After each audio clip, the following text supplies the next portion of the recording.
Okay, there we go. Just trying to get everything working here. So good afternoon. Welcome to another session of ENG3E, Term 2A.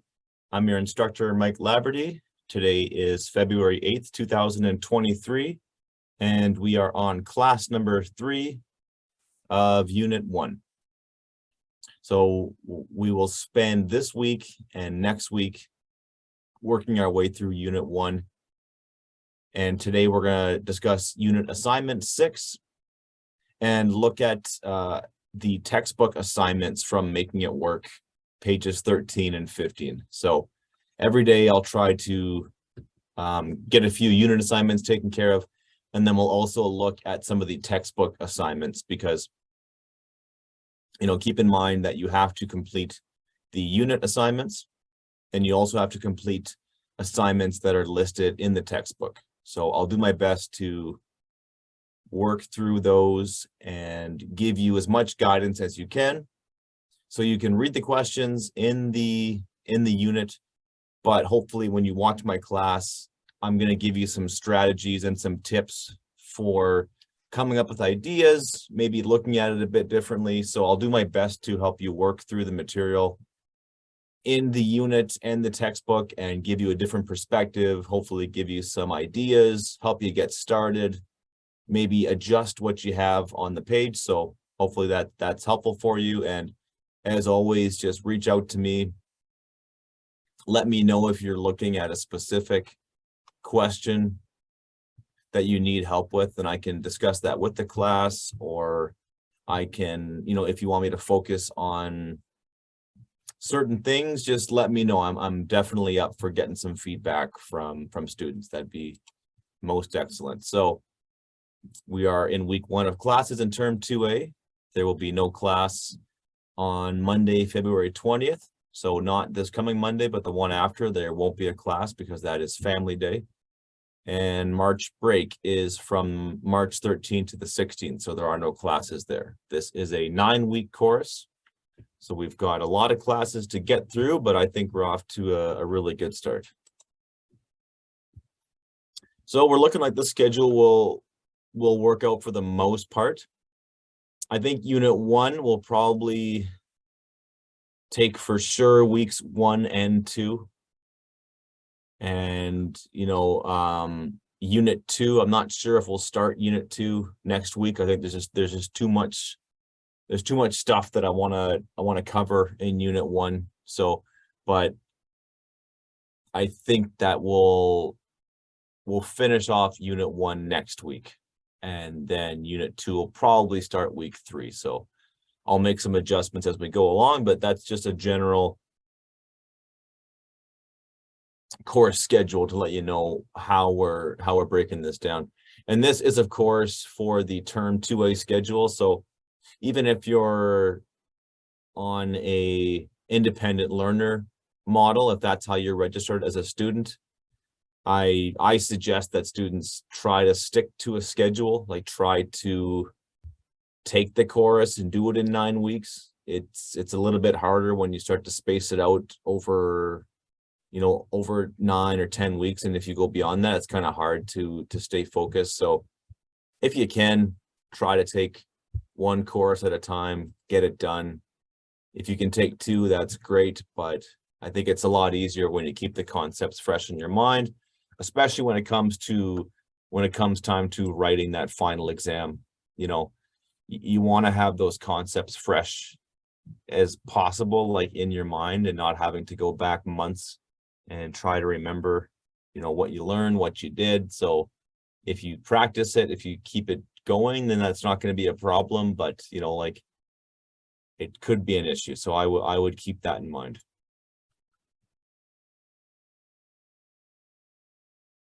So as I mentioned, the last couple of classes, we're still in the process of constructing our new studio, and it's going to be awesome when it's finally built and ready to go. It's almost there, but probably not until next week, maybe a bit longer. So this might continue for the time being, where you can only listen and watch live through Zoom.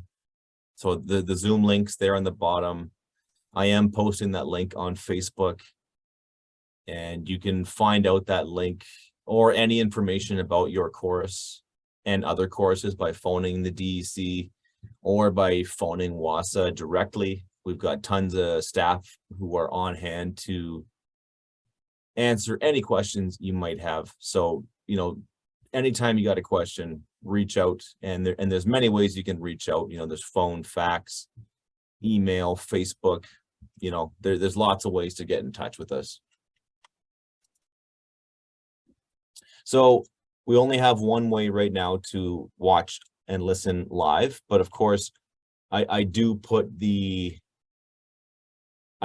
all of my courses up online on my YouTube channel. So you can go to the YouTube channel and check things out by playlist. Maybe I'll update this. I'll update this screen capture here so you know, you get a better sense of what you're looking at. So you can search by playlist, and you can find ENG3E. It'll be a separate playlist. There'll be a playlist that says ENG. Here, let's see if I can get this pen working. Yeah, it'll be a playlist that says I'm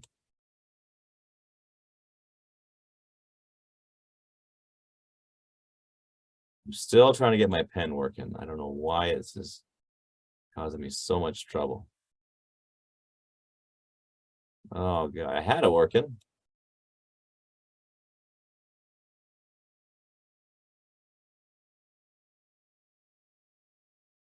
Oh well, yeah, not sure how to get that working, but it's all good. So you will see under playlists, you'll see ENG3E Unit 2A, and that's every video I have so far.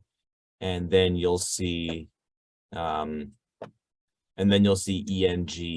3E Unit 1. So every class that talks about Unit 1 will have a separate playlist.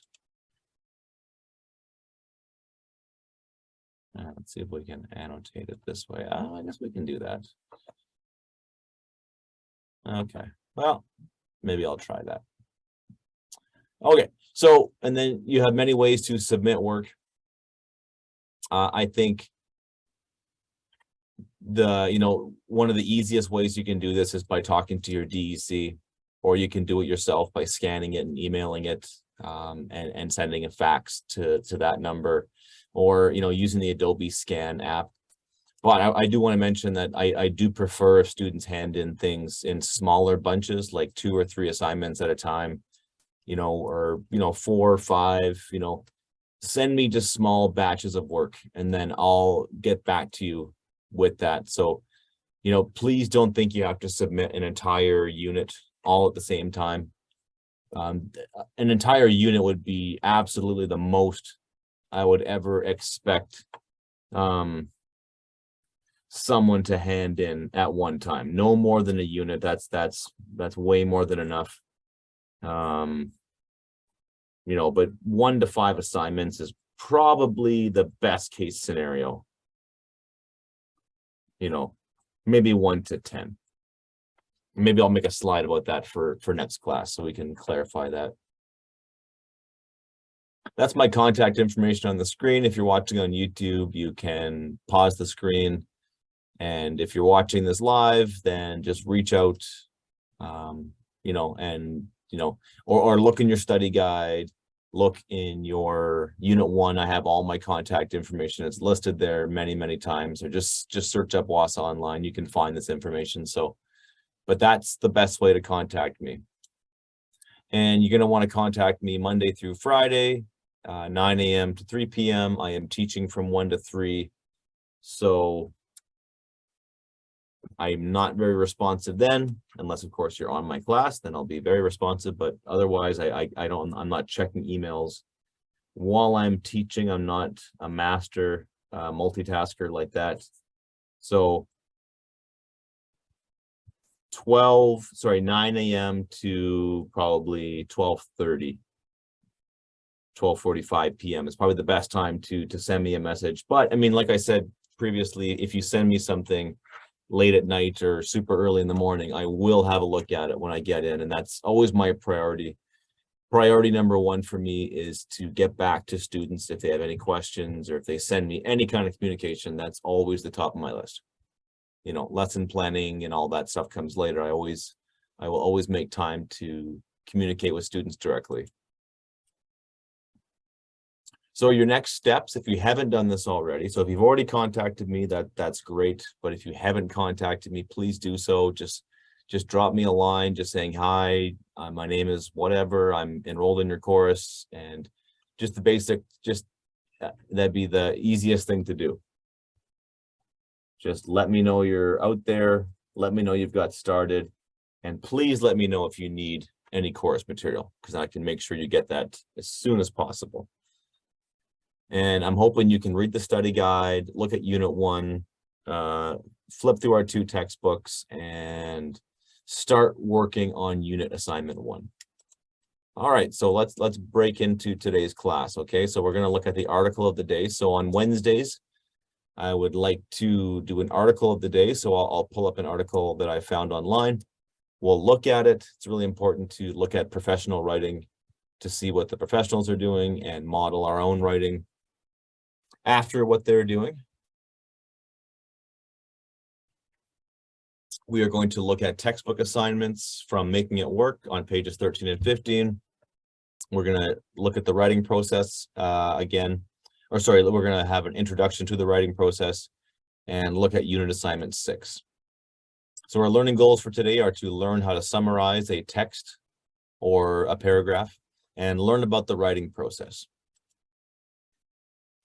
And the success criteria for today will be to summarize 2 texts by completing the textbook assignments and Making It Work, and put the writing process into practice by completing unit assignment 6. So there's our 2 learning goals. So if you can do those 2 things, you will have successfully completed this class by A, watching and listening, paying attention, taking notes, and then B, putting that stuff into practice by tackling your assignments and getting on with the course. All right, so here is our article of the day. This one's from the Globe and Mail. It's Moonstruck. Here's our caption. Here's our title up at the top. Moonstruck: How One Canadian Company is Helping to Drive Humanity's Lunar Future.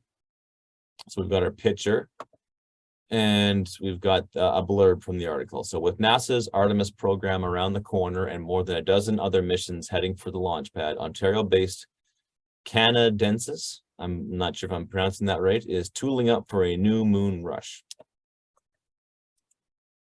So what I've done is I've taken that headline and I've broken it down, and I've color coded the parts of speech. So nouns are in blue, adverbs are in purple, adjectives are in orange, verbs are in green, and prepositions are in red. So learning the 9 parts of speech is a key part of this class, and I'll continue to bring them up as we look at these articles of the day and things like that. So at least once a week, we'll do a review of the 9 parts of speech. So it's, and we'll break down some of the 9 parts of speech in greater detail, because some of them are, you know, advanced concepts that need to be explained in a lot more detail. So here's the headline, and what I've done here is I've broken down every word in the headline. So moonstruck, you know, someone can be love struck. So that's the title of the article. It's a noun phrase. Like the word love struck, you often see it as one combined word, which is a compound noun. So I would say moonstruck. I'm just going to treat that as a noun phrase. So it means we're struck by the moon, you know, we're obsessed with the moon. That's what to be struck by something. You know, to be struck by something literally means to be hit by something. But in this case, it's like, I think they're going for like, you're in love with the moon, you're obsessed with the moon. How is an adverb in this case. Adverbs tell us how something was done, right? Or it's words like why, who, you know, the 5 W's, you know, who, what, where, why, when, those can be adverbs depending on the situation. So how, so we're talking about a company. Remember, so we've talked about subjects and verbs in this class. So the the subject of the sentence is what the sentence is really about. And this sentence is about a company, but it's one Canadian company. So the words one and Canadian are adjectives, and adjectives are modifiers, and they modify things. In this case, they modify the word noun. Is helping. So auxiliary is a word that means to help. So an auxiliary verb is a helping verb. So it helps the word helping in this case, which is kind of interesting. If you're a grammar nerd like me. So is helping. Some verbs need like a helping verb, you know, like you wouldn't say Canadian company helping. That word is always comes in to help out. So is helping. To. So preposition is a word that shows relationships, like to and from are prepositions, kind of like opposites. To drive. So that's what the company is doing. That's the predicate of the sentence. So the predicate is what's said about the subject. And what is our company doing? They are driving humanity's lunar journey. So it's not just any journey, it's a lunar journey. So the adjective lunar modifies the noun journey.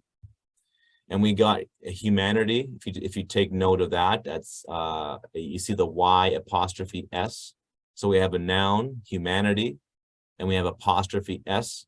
So we know that something belongs to humanity. And what belongs to humanity?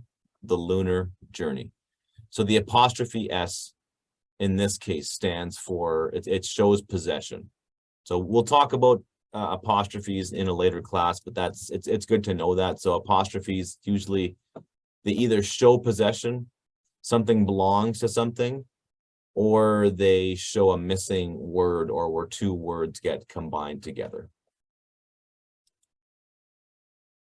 All right, so just briefly, we'll have a look at the article itself.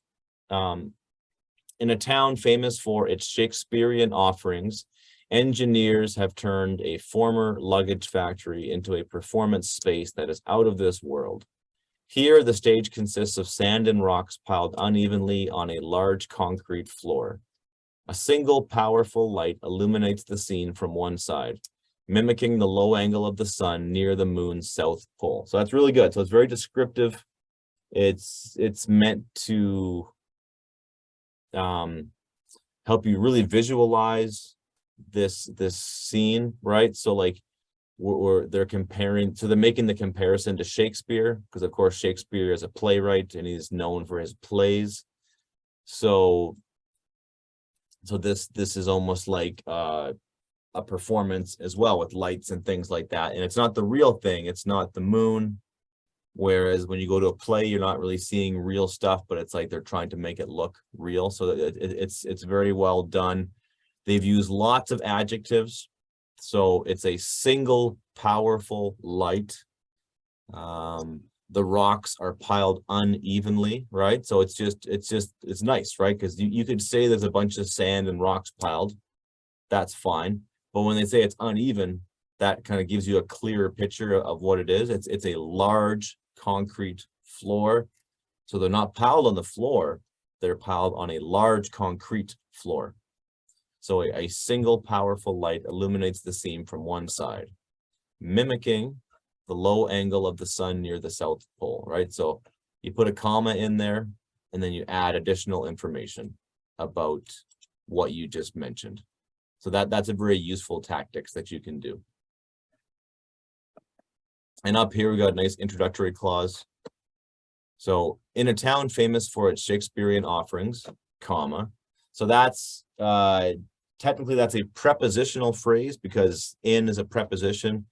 So prepositional phrases are really, really handy, and you can use prepositions to open a sentence, like, you know, during the First World War, comma, you know, after the Civil War, comma, in a town famous for its Shakespeare offerings, comma. So it's just sort of like, it sets the stage, it tells the reader where something is happening or when it happened, and then you get more information. So it's just a very useful way to open a sentence, introduce an idea. So here we got more adjectives here: a loud, electric buzz, right? So we've got two adjectives describing one thing. A four-wheeled rover the size of a microwave oven trundles across the gritty surface before coming to rest. Trundle, it's a word you don't hear too often, but might have to look that one up. I'm not quite sure the definition of that one. It's a cool sounding word, but I'm not sure what trundle is really. I'd have to look it up.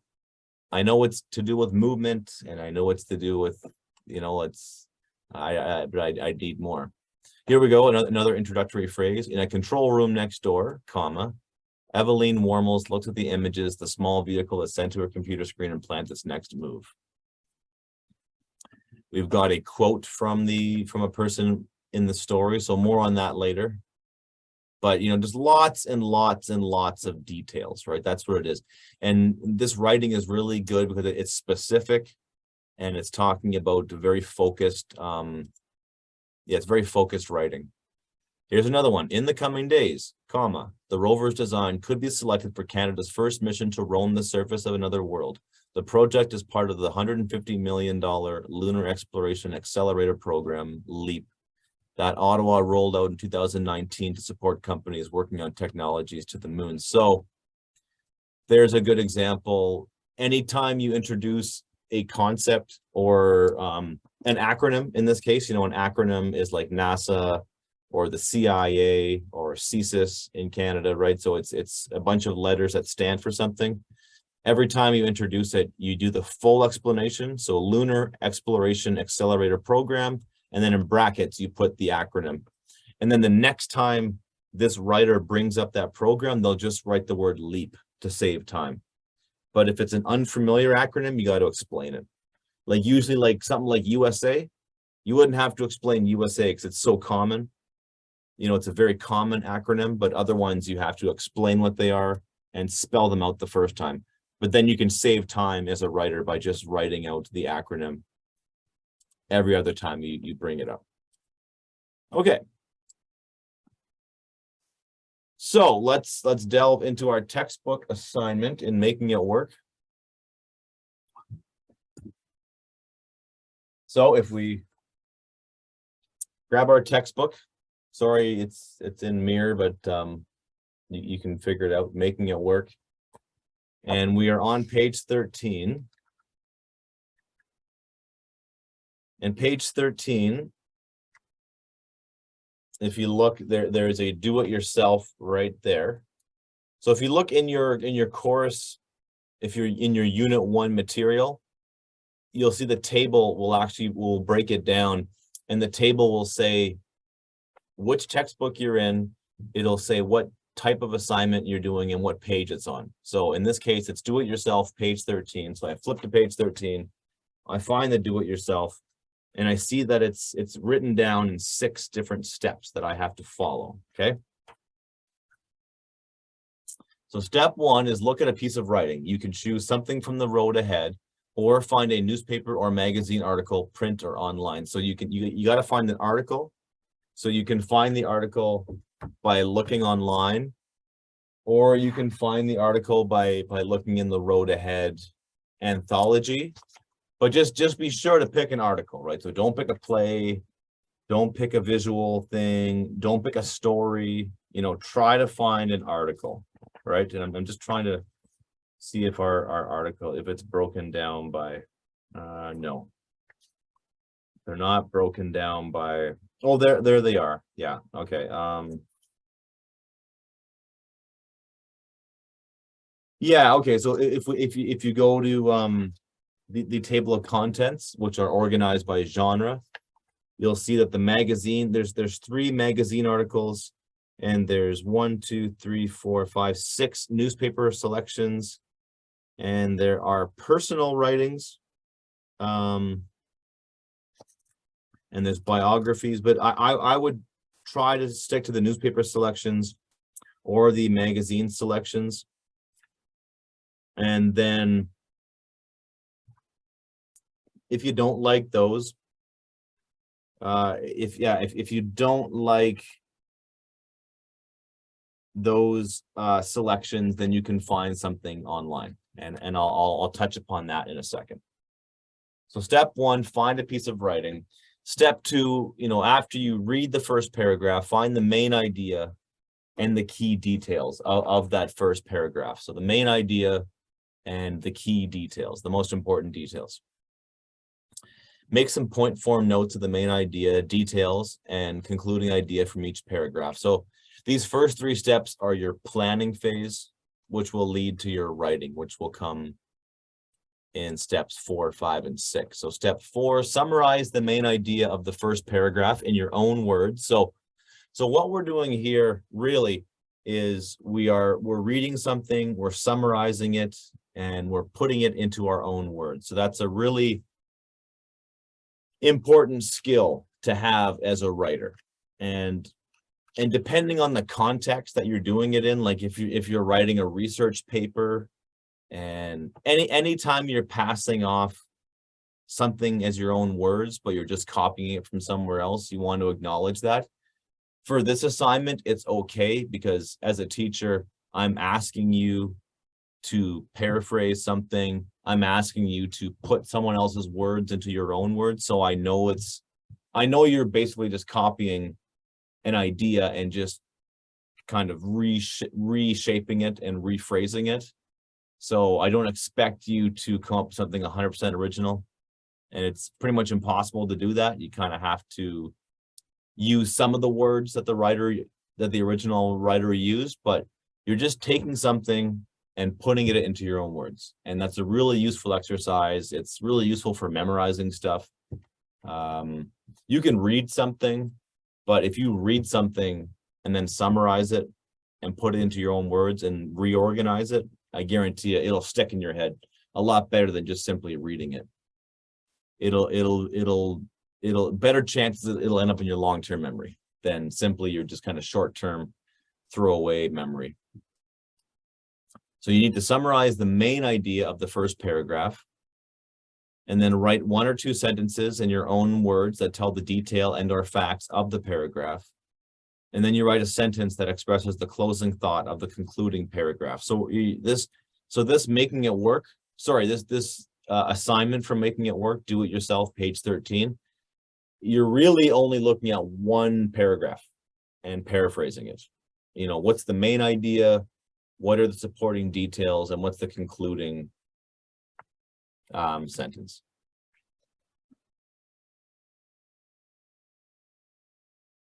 Okay, so here's a couple of options for you.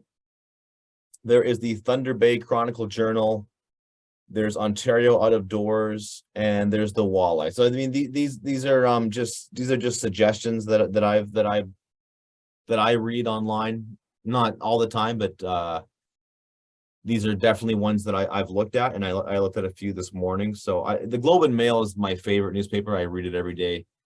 But I do read these occasionally. So maybe that's what I'll do. I'll start with that. So we'll do a new share, and we will, let's see, let's pull up Google. All right, so you should be looking at my Google here. So let's look at Ontario Out of Doors magazine. So that's Ontario Out of Doors magazine. So OODMag, OODMAG.com. So we've got blogs. We've got hunting, fishing. So let's just go to the main page. And let's look here. Let's see what they have.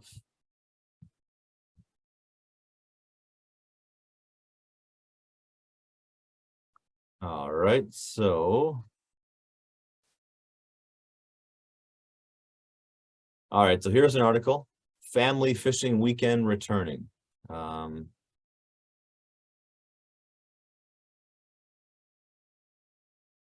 Now, sometimes, especially if you find that article online writing tends to have like really short paragraphs, and what you see is what they're really doing here is they're often combining, like they're splitting a paragraph into like separate sentences. So it's sometimes it's kind of hard to like paraphrase and summarize just one paragraph, especially because the first paragraph is, is one sentence. So in this case, you might want to read like the first, like I might consider this to be, the first paragraph, even though technically it's not. I would do that. Just, you need to give yourself enough material that you can summarize it, right? So the main idea, the supporting details, and like the concluding part of it, okay? So I would say, catch the fun of province-wide fishing starting this Family Day weekend from February 18th to the 20th. The annual angling opportunity is one of 4 free fishing events aimed at getting more folks outside and enjoying the sport. So the other ones are Mother's Day weekend, Father's Day weekend, Family Fishing Week, and of course, Family Day. Conservation limits apply during these times. The Family Day weekend is a perfect opportunity for anyone who doesn't have a fishing license to try their hand at fishing, OFAH Outreach Program Supervisor David Ryrie said. Wherever you go, make sure safety is your #1 priority. While no ice is safe ice, a minimum of 4 inches of clear blue ice is the bare minimum to venture out on foot. So, so you just got to figure out how to put these things into your own words. Let's have a look here. Let's do Walleye Magazine, Thunder Bay. It's just somewhat local, even though Thunder Bay is like 4 hours from where I live. It's still, it's closer than Toronto, that's for sure. So we got firefighters, 10-mile road race returns in person, a pioneer of digital mediums. Let's see, Northern Reach reaches out.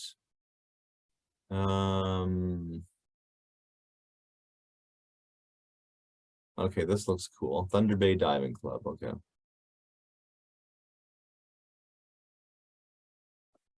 Thunder Bay Diving Club to host Red Bull cliff divers Molly Carlson and Aiden Heslop.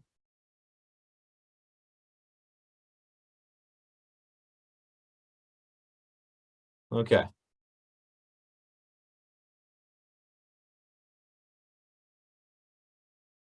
Yeah, so again, like the online stuff, like it's hard to, I would suggest like combining like 2 paragraphs at least. Like just you want to get a chunk of writing that allows you to summarize it. So I would just like look at the first 3 paragraphs and combine those together and try to summarize that. But it's very hard to summarize a sentence, right?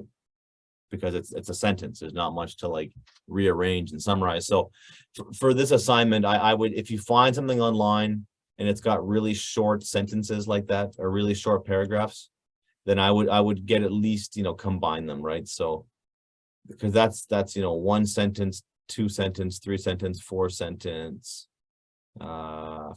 Yeah, you want to have at least 5 or 6 sentences to write about and then summarize. So that is that assignment.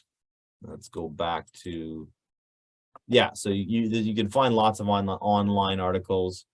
And then of course, you have your anthology, so you can look up one of those.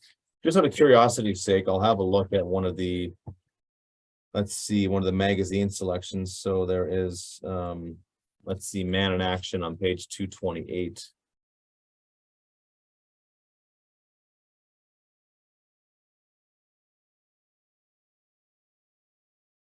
Okay, Man in Action.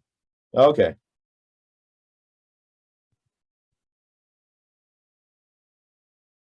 Okay, yeah, so yeah, that one's a bit longer, right? So I think the ones from our anthology are a little bit longer, and you find that's more common in print, when things are actually printed in a book or in an actual magazine. But I think that things are trending, like people when they write, they tend to write shorter paragraphs now, and I think that's the influence of like online reading. And I think, there's nothing wrong with, like with short attention getting paragraphs, right? But depending on what you're writing, sometimes you need longer paragraphs to explain things in full detail. So find an article in the anthology or find it online. All right. And then if you go to activity 1, which is on page 15, this is it's almost the exact same article, or it's almost the exact same question, but instead of paraphrasing a paragraph, now you're going to talk about an entire article. So find an article that includes a photograph from this week's newspaper. So you know, if you can find a physical copy of a newspaper, go ahead and do that. If you can't, just find one online, like the Chronicle Journal. State where you found that says piece. I meant to say piece. State where you found the piece and record its main idea. Okay, there's apostrophe IS. Okay, and that's actually a typo in my notes here, so I have to change that. It should be ITS.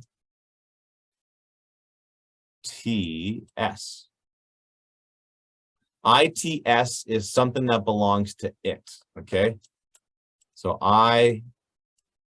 sorry, this is a bit awkward, but you know, ITS equals, you know, IT apostrophe S is the same thing as saying it. Ah, there we go. I can write with my finger. It is, right? It's the same thing as saying it is, right? But ITS is something belongs to it. Sorry, I hope you can read that. Definitely looks like a 5-year-old wrote it, but it's a 41-year-old guy. So you're recording its main idea. What's the main idea of the article? Read the first few paragraphs and list all the supporting details that related to the main idea. Who, what, when, where, how, and sorry, who, what, when, where, why, and how.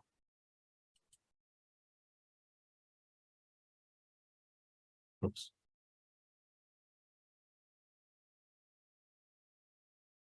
Okay.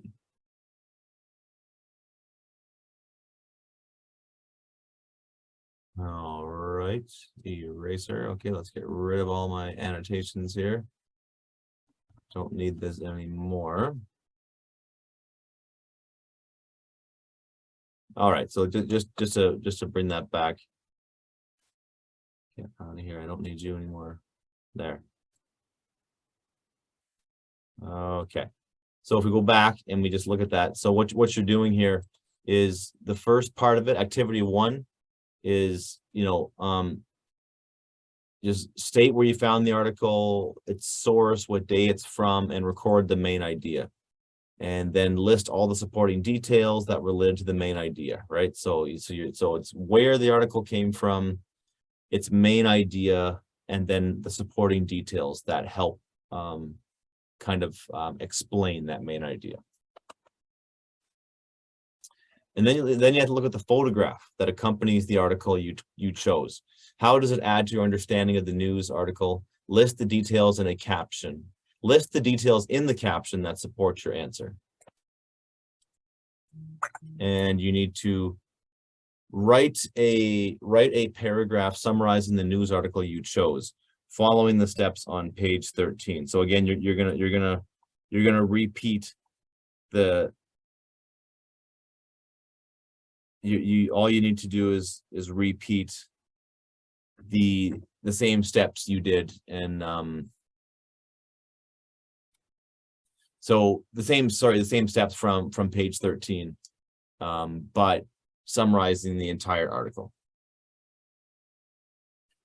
So a paragraph summarizing the article, and just, you know, following these steps right here, right? So just the main idea, all the things that support the main idea, and then a concluding in the concluding paragraph of the article. So hopefully that makes sense. What we can do here is we can let's go back and look up an article. Okay, let's go back to our browser, and let's go to Google and let's look up the Thunder Bay Chronicle Journal.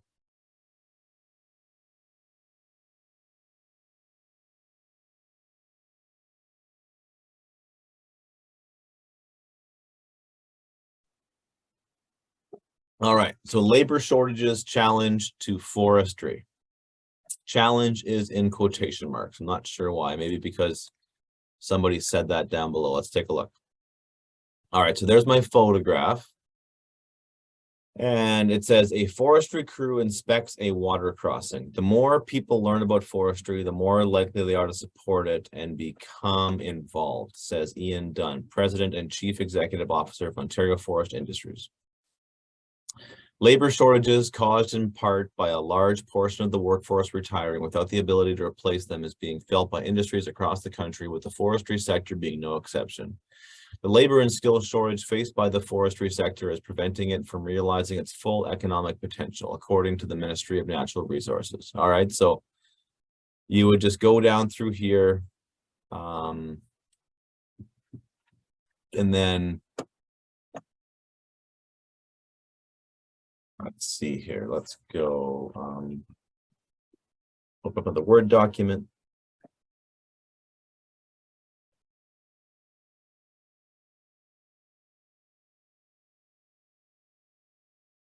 So for this assignment, there we go. So I got my Word document open. I'm gonna just make my font a lot bigger. So source, or you could just say article, and this is going to be, put in quotation marks.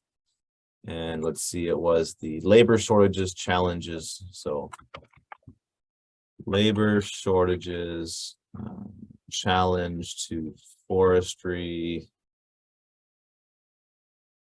Challenge to forestry. Okay, that's it. And this is the Chronicle Journal, and it came out February. It came out yesterday, so February 7th, 2023. Yeah. Okay. So you're telling me the name of the article. The article, so just I need to know where it came from, and hopefully I can look it up online too, or you can tell me, if it's from the anthology, but just let me know where you got it from. And then you're just gonna, this is,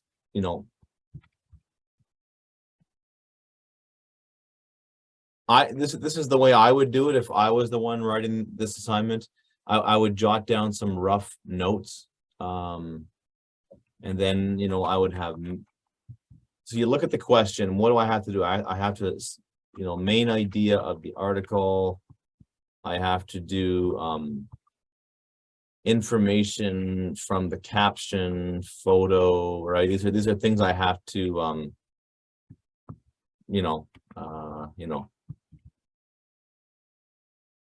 things I have to answer, right? So just something to guide yourself. Like this is what I usually do when I write stuff like this. So I need to do the main idea, concluding idea from the article. So the concluding idea is usually the last thing that they mention in the article. So if we go back and we have a look at this article, we see that Dunn added that crucial projects such as the Thunder Bay Community Economic Development Commission Northern Immigration Pilot holds a lot of promise in partnerships with Indigenous communities, which are important to the sector. Mills are partially and entirely owned by First Nation communities, and some have tenure over the resource. We see the Indigenous communities as really the future of our workforce, and there are all kinds of opportunities there, he concluded. Okay, so and then sometimes what you might want to do is you could even like copy and paste it, and then go back into your Word document, and then just sort of paste that in there. And then you could even, I don't know, give it a different color or something like that. So I know that the blue stuff came from somebody else. So and then just put a note to myself, like, need to paraphrase key details. Last two paragraphs. And then I'm just putting notes to myself, and then I'll turn all of this into like a full thing, right? So I'll have tons of rough notes, but then I'll turn this into my own writing, and then I'll take it from there, right? So, you know, I work. You can do this with a pen and a pad, but this is the way I work. I work digitally, so I work with a word processor. This is the way I would do it, but you can do this with pen and a pad. It's the same process, right? Just a little bit slower when it comes to copying things down.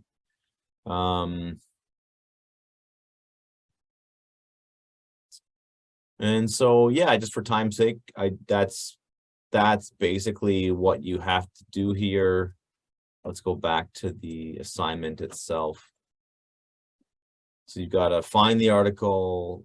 It needs a photograph from the newspaper.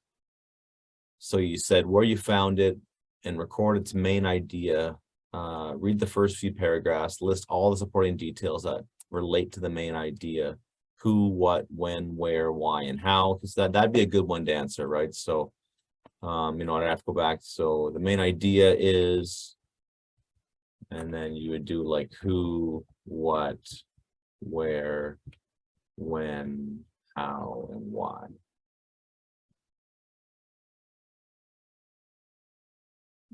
You know, and then where, you know, you could do like northern/northwestern Ontario. I'm not sure if it's northwestern or just northern Ontario.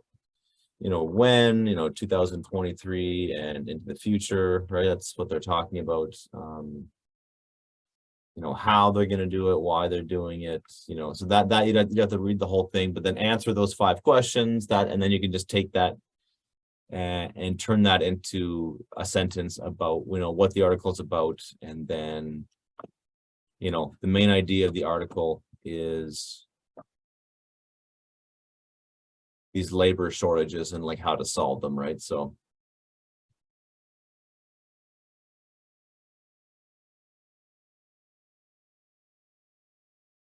yeah, so you'd have to read the article to answer those questions, but that's the general strategy that I would expect you to take there. So you look at the photograph, look at the caption, how does it help us understand the article, and then list the details in the caption that supports your answer. Write a paragraph summarizing the news article you choose. Follow the steps on page 13. So yeah, and then you're just gonna, and then the summary will just be, so instead of summarizing the paragraph, you're going to summarize the whole article. So what's the concluding idea? And then, you know, what's the main idea?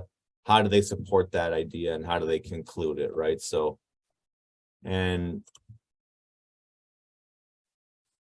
that's a model that works for most writing. You know, a paragraph will have, you know, a main idea, supporting details that support, you know, explain, expand, describe, you know, what, etc. the main idea, and then you have a concluding idea or statement, you know, what the paragraph is going to be about. And then, you know, this, you know, it's usually a rephrasing of the main idea, and then it, you know, and then it leads into the next paragraph. And then an article, you know, is going to have, you know, and then an article itself will have, you know, a main idea, supporting paragraphs, and then a concluding paragraph, right?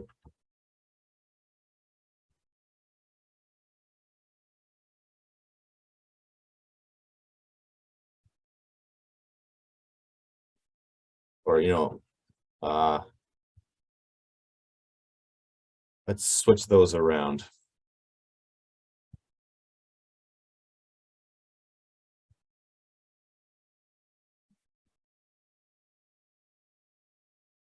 So hopefully that makes sense to you, right? So an article in a newspaper or a magazine will have an introduction paragraph that introduces the main idea, then a bunch of paragraphs that support the main idea, and then a concluding paragraph that sort of ends things off.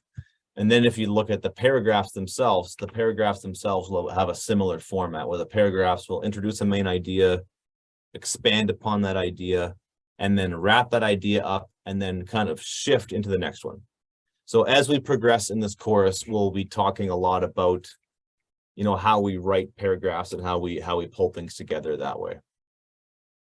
All right, so we don't have much time. I do want to touch on this last. So assignment 6 is, yes, that took me a lot longer than I thought. So we'll have to come back to this tomorrow. So describe a journey that you have made. Where did you go and for how long? Who was with you? What were you doing? Did you have to prepare for this journey? And if so, how? So it's one paragraph containing at least 6 sentences. All right. So you have to, you know, have a look at the, so what we'll do is I'll touch upon the first step to do this, right? So anytime you're writing, so the writing is a 5-stage process. So we'll briefly talk about that right now, but of course we'll come back to it tomorrow and expand upon this in detail. So anytime you write something, I strongly recommend you do some planning, and you try to get as much rough material as you can. So try to generate ideas and just try to get as much raw material as you can, and then turn that raw material into something better, right? So don't expect to write perfectly formed sentences, and don't expect things to just kind of fly out of you. You should expect to write after you've put the work in. So after you plan things out and after you put that planning phase in. So this is sort of like preparing for a journey. This is step 1 of the process. You plan. So for this assignment, you should try to come up with a list of at least 3 more if you can, but try to get at least 3 journeys that you took. These can be short trips or long journeys. They can be over the course of many years or even just a few hours. They can be actual trips you took, or they can be metaphorical journeys, right? So a metaphor is like, you know, a spiritual journey or an inner journey, or, you know, a journey you took inside your mind, or a journey you took over the course of a lifetime, right? So the definition of journey is open, right? It's not just the dictionary definition. After writing down your list, review all of them and pick your favorite one. So as I mentioned, sometimes we expect to be great right off the bat, and that's where we get stuck, and that's where we get hit with writer's block, and we don't know where to go. We don't know how to move ahead with our writing. So this is where I would suggest you practice something called free writing. See down there in blue, so free writing, and I'll explain to you what free writing is. So what you do is you set a timer for at least 5 minutes. So it's almost like working out or starting a new exercise program. You want to start off slow and build the habit up, but I would suggest doing 5 minutes and try to build up to 10, 15, 20 as you get more experienced. So you set your timer, and then you try to write as many words as you can. And then in this case, you're going to write as many words as you can about the journey that you picked. So you pick your favorite journey from your list, and now you spend at least 5 minutes just writing. And you're not allowed to stop. That's the beauty of free writing. It's what makes it great and bad at the same time. You can't stop writing. Let the words flow, and remember that you're generating ideas and you're getting as many words down as possible. And do not worry about making sense. See, this not sure if I've conquered writer's block or if I'm writing nonsense. So I love this meme. It speaks so well to this process. If you can't think of something to write, then write about that. The most important part of free writing is not stopping. So I'm going to leave you with that. So I'm hoping you can take that advice and you can put that into practice. Just write down a list of your favorite journeys you've taken. Think about it. Pick your favorite one. Set a timer for 5 minutes and just write. And seriously, if you can't write about it, say, I am doing a free writing exercise, or write with your pen and pad. I was told to do a free writing exercise. I can't think of what to write, but my teacher told me I'm not allowed to stop writing, so I'm going to keep writing. So you just go and go and go. And eventually your mind will find something, right? Your mind will find an idea. It'll grasp on it and be like, my favorite trip was when I went to a hockey tournament when I was in grade 5, and, you know, just go and go and go and go, and just don't worry about making sense. Don't worry about spelling things. Don't worry about grammar. Don't worry about anything. Just write. And then when you come back to it, then the part of your brain that likes to edit and pick things apart, then you want to use that side of your brain to accomplish that. Okay, so then you get into the revision process, right? But we'll come back and we'll talk about this in tomorrow's class. So, but, you know, the writing phase, you know, it's, at least for me, it's really about separating those two parts of your brain. There's a part of your brain that just loves to go, go, go, and just do things and imagine and create and just explode with ideas. And you got to tap into that part of your brain. And there's a part of your brain that's very exact and likes things to be a certain way and likes to have order and likes things to be in a row, and it likes to take things away, right? So focus on the part of your brain that loves to add, like just go, go, go, go, go, just add things. Everything's great. Just roll with it. And then you tap into the side of your brain that likes to just edit things down and put things in a certain order. And they're really two different processes, and they're two different sides of your brain. So if you can divide them up and just generate lots of ideas and then look at making those ideas better, you're going to have a lot of success. So good luck with that. We'll pick it up tomorrow.